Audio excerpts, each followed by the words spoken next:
En la actualidad, Israel enfrenta un lamentable suceso que ha surgido en medio de la actual reforma judicial y el creciente respaldo internacional a los extremistas islámicos antisemitas.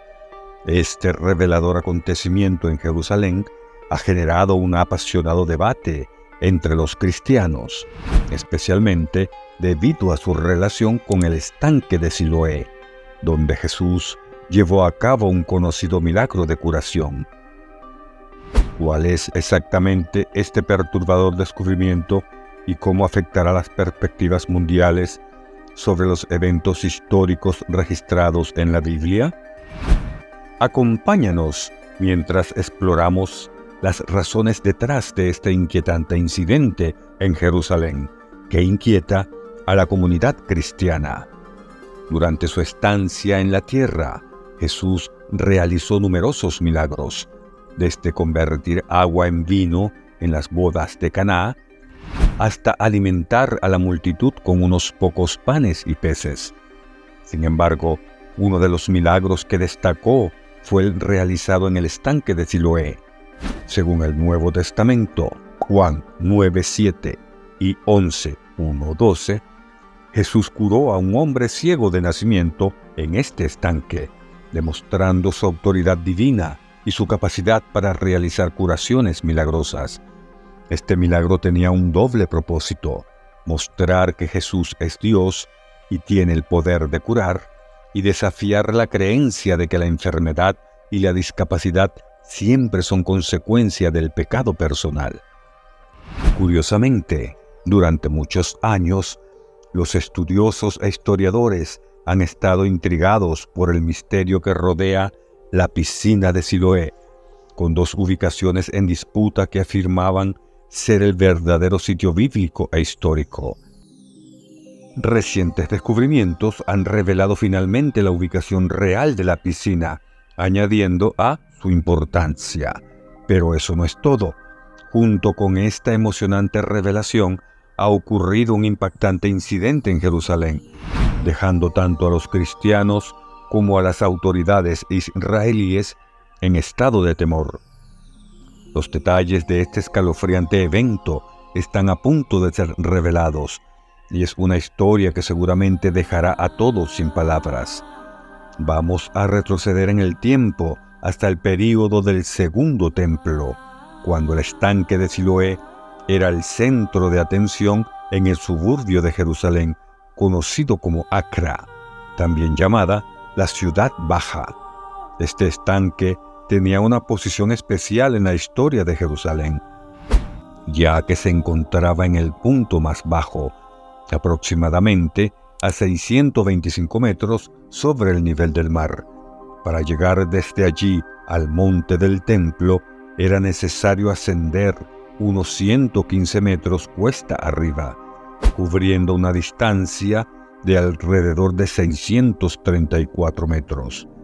Según el Talmud de Jerusalén, los peregrinos iniciaban su peregrinaje anual a Jerusalén en el estanque de Siloé y luego subían al monte del templo para ofrecer sus ofrendas en el patio del templo. Este estanque no era común, desempeñaba un papel crucial en la purificación ritual de los peregrinos antes de visitar el templo. Imaginen este fascinante estanque como una especie de reserva serena, recolectando el agua vital del renombrado manantial de Gihón. Estas aguas preciosas fluían a través de una compleja red de túneles subterráneos, encontrando finalmente su camino hacia la exquisita piscina de Siloé. En el capítulo 9 del libro de Juan en la Biblia, encontramos la historia de Jesús curando a un ciego en esta misma piscina. En el siglo V después de Cristo, la emperatriz bizantina Eudocia deseaba honrar los milagros del Nuevo Testamento y encargó la construcción de una magnífica iglesia que se cree se encuentre en el estanque de Siloé. A lo largo de los siglos, los cristianos consideraron este lugar como sagrado. Sin embargo, la ubicación exacta del estanque mencionado en el relato de Jesús permaneció desconocida hasta junio de 2004. En ese momento, mientras reparaban una tubería de agua en la ciudad de David, de Jerusalén, Eli Chukron y Ronnie Reich hicieron un descubrimiento inesperado. Mientras trabajaban, encontraron 2 antiguos escalones de piedra pertenecientes a un período diferente. Intrigados, continuaron con la excavación y desenterraron una gran piscina que existió en la época de Jesús. Lo que hizo que la piscina fuera aún más notable fueron las impresionantes vistas del pintoresco Valle del Trofrián. La combinación de grandiosidad arquitectónica y vistas cautivadoras convirtieron a la piscina de Siloé en un santuario apreciado y extraordinario en el corazón de la gente. En los tiempos de Jesús, este estanque albergaba un lugar sagrado donde los individuos podían participar en la purificación ritual según la tradición judía. Más allá de proporcionar agua para necesidades básicas, tenía un profundo significado espiritual. Algunos expertos incluso especulan que esta magnífica piscina pudo haber funcionado como un oasis al estilo romano, un lugar donde la gente podía relajarse y experimentar una sensación de alegría. A medida que nos sumergimos en la fascinante narrativa de la Biblia y su pertinencia para nuestras creencias contemporáneas, nos encontramos con interrogantes sin respuesta que nos incitan a una exploración más profunda. Es crucial destacar que mientras los ateos pueden buscar pruebas físicas, los auténticos cristianos, arraigados en su fe, no buscan evidencias concretas para respaldar los eventos milagrosos narrados en la Biblia. Las Escrituras recalcan constantemente a los creyentes que la fe justifica, haciendo hincapié en que la creencia constituye un elemento intrínseco del viaje espiritual. Aunque las pruebas por sí solas no pueden autenticar las Escrituras, el descubrimiento de la piscina de Siloé establece un nexo palpable entre los relatos bíblicos y la fe de los cristianos contemporáneos. Este asombroso descubrimiento se convierte en un testimonio tangible de la presencia divina, un símbolo del poder que emana de la fe. La notable curación del ciego en el estanque de Siloé representa la restauración tanto de la visión física como de la iluminación espiritual. A través de este profundo encuentro, el individuo reconoce a Jesús como el Mesías y el Salvador de toda la humanidad. En la teología cristiana, el agua frecuentemente simboliza la purificación y el renacimiento. En consecuencia, el estanque de Siloé se considera también un emblema del bautismo, un rito sagrado en el cual los creyentes se purifican de sus pecados y emprenden una nueva vida espiritual, experimentando un renacimiento del alma que los transforma.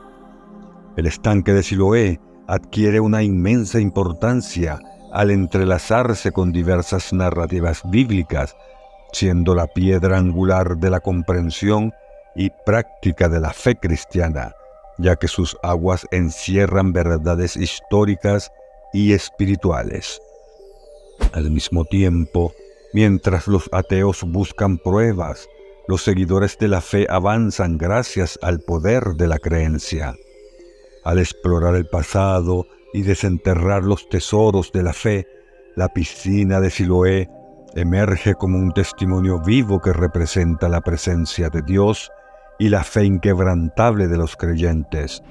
No insta a abrazar los profundos misterios y maravillas de la espiritualidad, reconociendo su poder transformador en nuestras vidas.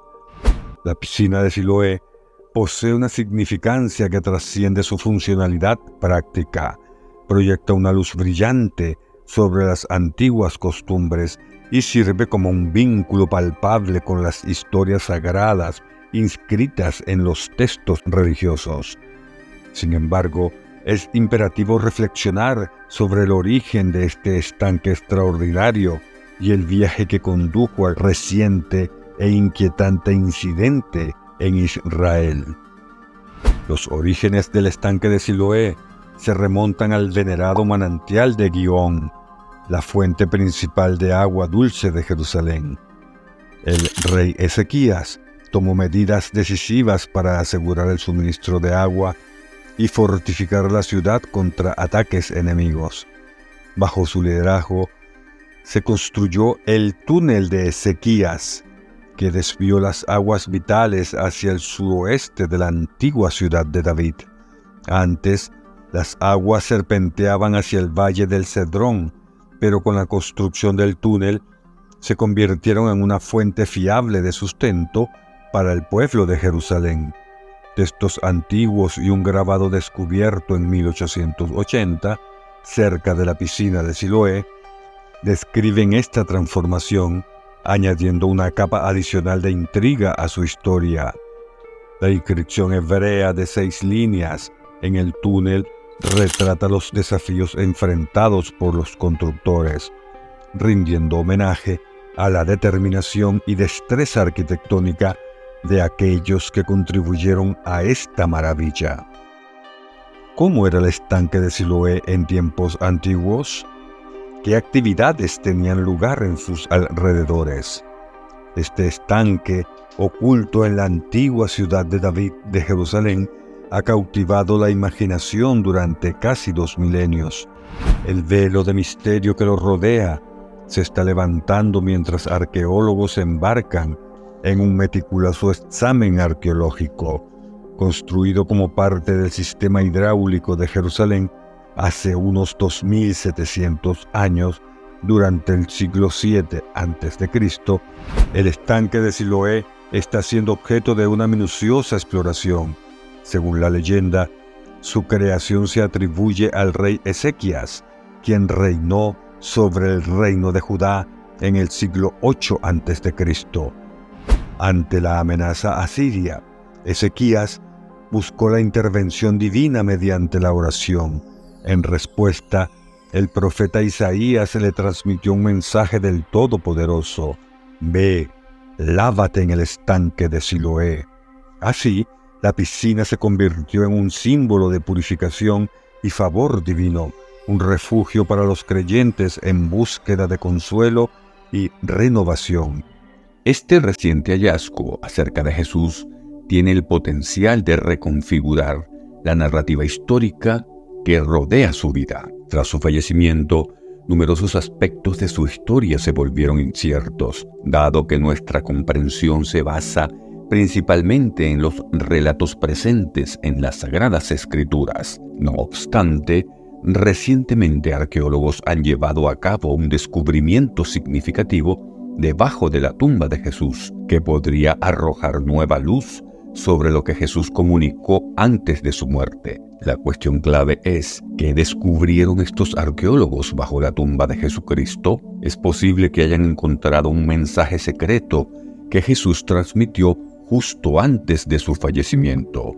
Acompáñanos en un viaje de exploración mientras investigamos por qué las palabras de Jesús antes de su muerte tienen el potencial de dejar a todos asombrados. A lo largo de los tiempos, hemos crecido escuchando relatos y enseñanzas acerca del nacimiento y la vida de Jesucristo. Sin embargo, la atención de creyentes y no creyentes por igual ha estado mayormente centrada en la crucifixión de Jesucristo, un evento crucial narrado en el Nuevo Testamento de la Santa Biblia. No obstante, parece que Jesús compartió mucho más antes de su muerte de lo que se ha transmitido comúnmente, aunque esta información habría permanecido oculta. Afortunadamente, gracias a la labor de arqueólogos e investigadores, hemos logrado obtener un vistazo y descifrar una parte de esta nueva información. Sin embargo, este avance ha suscitado una importante pregunta: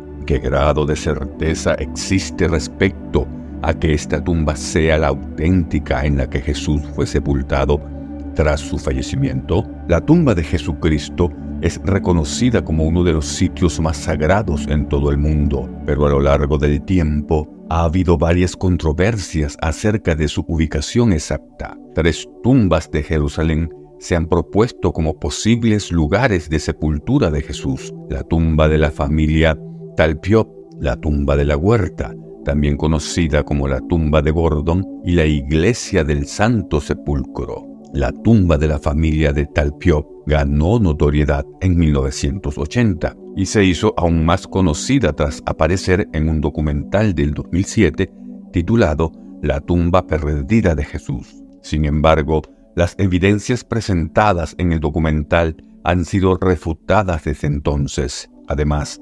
estudiosos argumentaron que una familia humilde de Nazaret no habría tenido una tumba familiar costosa excavada en la roca de Jerusalén. Este argumento es razonable, ya que contrasta con la realidad de la época. El punto más relevante en contra de la tumba de la familia de Talpiot, que fue el argumento principal de los cineastas, fue la presencia de huesos en una caja de piedra con la inscripción Jesús, hijo de José. En la Judea del primer siglo antes de Cristo, el nombre Jesús era bastante común, por lo que varios hombres se llamaban Jesús. Sin embargo, es fundamental destacar que los huesos encontrados en esa caja de piedra no corresponden al Jesús de Nazaret, quien, según la fe cristiana, resucitó de entre los muertos.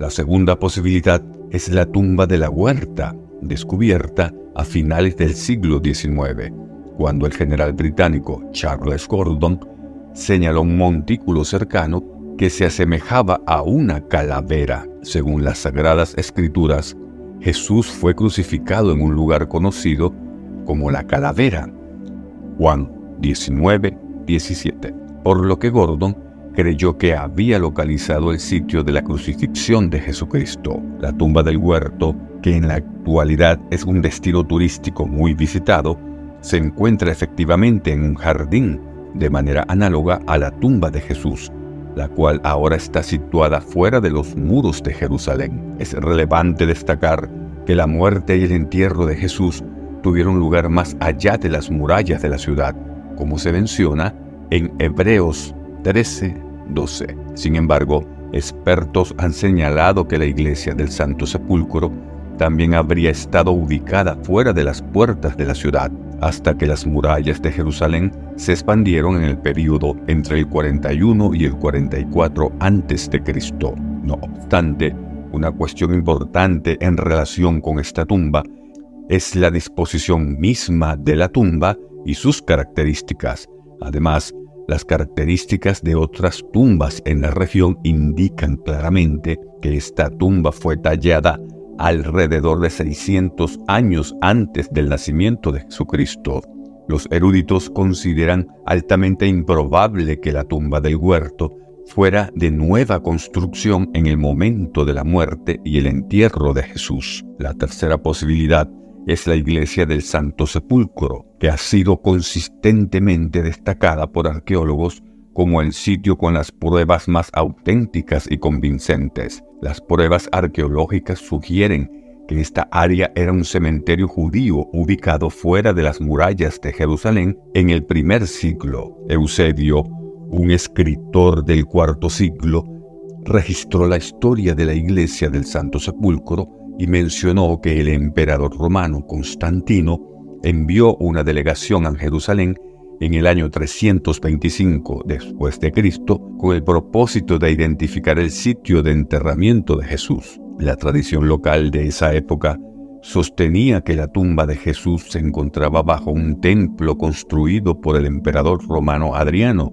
después de la destrucción de Jerusalén por Roma. Cuando se excavó debajo del templo, los romanos encontraron la tumba de inmediato, lo que llevó a Constantino a ordenar la remoción de la parte superior de la cueva para que su interior fuera visible, y posteriormente se construyó un santuario a su alrededor. A lo largo de los años se realizaron varias adiciones a la iglesia del Santo Sepulcro, incluyendo numerosos santuarios basados en leyendas sin base bíblica. Esta área se considera que fue un cementerio judío ubicado fuera de las murallas de Jerusalén en la época de Jesús, según la opinión del antiguo arqueólogo de la ciudad de Jerusalén, Dan Mahat, aunque no podemos estar completamente seguros de que el emplazamiento de la iglesia del Santo Sepulcro sea el lugar del entierro de Jesucristo, no tenemos otro lugar que pueda hacer una afirmación de semejante importancia. No hay una razón sólida para descartar la autenticidad de este sitio. De esta manera, se inició el proceso de reconstrucción y resellado de la tumba. El sepulcro ha sido sellado nuevamente con su capa de mármol original, y es posible que no se vuelva a abrir durante muchos siglos o incluso milenios. La conservación arquitectónica que estamos llevando a cabo tiene como objetivo perdurar indefinidamente. Antes de volver a sellar la tumba, se realizó un exhaustivo registro de la superficie de la roca. El arqueólogo Martin Buber, quien publicó un estudio fundamental sobre la historia de la tumba en 1999, cree que la única forma de realmente comprender por qué la gente cree que esta tumba es la que los evangélicos afirman que albergó el cuerpo de Jesús es examinado minuciosamente los datos obtenidos cuando el sepulcro y las paredes de la cueva estuvieron al descubierto antes de su resellado y reconstrucción. Los arqueólogos y científicos buscaron rastros de evidencia relacionados con el entierro o cualquier señal que arrojara más luz sobre el asunto. Es crucial inspeccionar detenidamente la superficie de la roca en busca de grafitis u otras marcas. Sin embargo, Buber señala que, a diferencia de otras tumbas en la zona que presentan numerosas cruces e inscripciones pintadas en la superficie de la roca, no se han encontrado indicios similares en esta tumba en particular. La pregunta acerca de los grafitis es de gran importancia. Sabemos que existen al menos otras 6 tumbas excavadas en la roca bajo diferentes partes de la iglesia. Entonces, ¿por qué el obispo Eusebio identificó específicamente esta tumba como la tumba de Cristo? No lo explicó en sus escritos y en la actualidad no tenemos una respuesta definitiva. Sin embargo, es posible que existan pruebas que respalden su afirmación si se realizara una investigación más exhaustiva. No obstante, lo que no sabemos con certeza es si las pruebas que podrían confirmar la autenticidad de la tumba aún existen, ya que si no hubiera una tumba de Cristo, surge la interrogante de por qué existe un bloque de mármol de 2 por 2 pies, conocido como la inscripción de Nazaret. Este bloque de mármol está relacionado con un arqueólogo y conservador de museos de origen alemán, que siendo soltero durante toda su vida, invirtió gran parte de sus recursos y esfuerzos en una extensa colección de artefactos, muchos de los cuales desaparecieron en 2004. Dentro de un amplio conjunto de objetos antiguos que descubrió, un bloque de mármol de 2 pies por 2 pies, conocido como la inscripción de Nazaret. Las 22 líneas grabadas en esta losa de mármol contenían un edicto emitido por el César que prohibía la perturbación de tumbas y exigía que quienes robaran cadáveres serían acusados de un delito capital, el robo de tumbas. Podríamos considerar que esto representó una innovación significativa en el contexto del derecho romano. Sin embargo, surgía la interrogante de dónde procedía exactamente esta inscripción en mármol, ya que su propietario, el enigmático Froner, nunca la mostró a nadie durante 50 años. Mantuvo en secreto la losa en su apartamento de París, incluso después de su fallecimiento. Lo único que se sabía de la historia de esta losa era una nota en el inventario de Froner que indicaba que había sido enviada desde Nazaret en 1878. La referencia a Tierra Santa era intrigante y los estudiosos se preguntaban si esta inscripción podría ser una respuesta al misterio del cuerpo desaparecido más famoso, la ausencia en la tumba de Jesús. Si resultara que esta inscripción estuviera relacionada con ese evento, podría representar la prueba física más antigua de la influencia del cristianismo, vista a través de la respuesta firme del poder imperial romano.